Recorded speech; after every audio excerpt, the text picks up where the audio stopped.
Europe Matin. Patrick Cohen. Les pourquoi, Philippe Vandel? Pourquoi certains noms de pays sont-ils féminins et d'autres masculins? Oui, on parle beaucoup de l'écriture inclusive, cette méthode qui consiste à féminiser des mots en les plaçant entre des points avec la terminaison du féminin. Mais au fait, pourquoi y a-t-il des mots féminins et masculins? Pourquoi une souris et un rat? Pourquoi une chaise et un fauteuil? Écoutez, je ne vais pas vous faire de fausses promesses, je ne vais pas vous donner la réponse. C'est trop complexe avec trop de contre-exemples. En revanche, il y a une explication pour les noms de pays. Pourquoi dit-on la Guinée mais le Togo? La Bolivie mais le Pérou? Alors d'abord, le masculin et le féminin n'existent pas dans toutes les langues.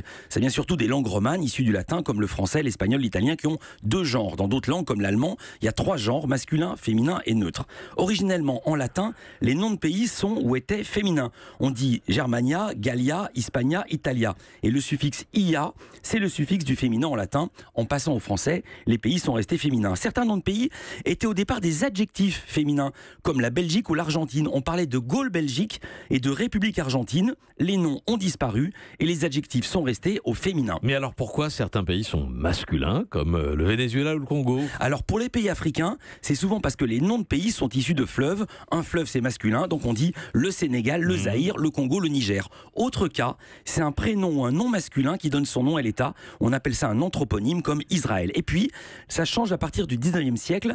On adopte le masculin pour la plupart des pays nouvellement créés. Le Venezuela, qui pourtant veut dire petite Venise, est masculinisé même s'il se termine par un A, comme le Botswana, le Guyana, l'Angola ou encore le Nigeria, qui était féminin jusque dans les années 60. Je vais résumer. Voilà pourquoi il n'y a pas de règle apparente, car il y a plusieurs règles en même temps. Voilà. Satisfaite, Julie? Oui. Bon, très bien, 9h30, Village Média. L'invitée sera Sophie Davant qui présente Affaires conclues, succès des après-midi de France 2. Également présentatrice du Téléthon qui démarre ce week-end, pile pendant les hommages à Johnny Hallyday. Ça pouvait pas mieux ou plus mal tomber. Plus mal. Et aussi mieux parce que du coup on va regarder les hommages. Et donc le Téléthon. Europe 1.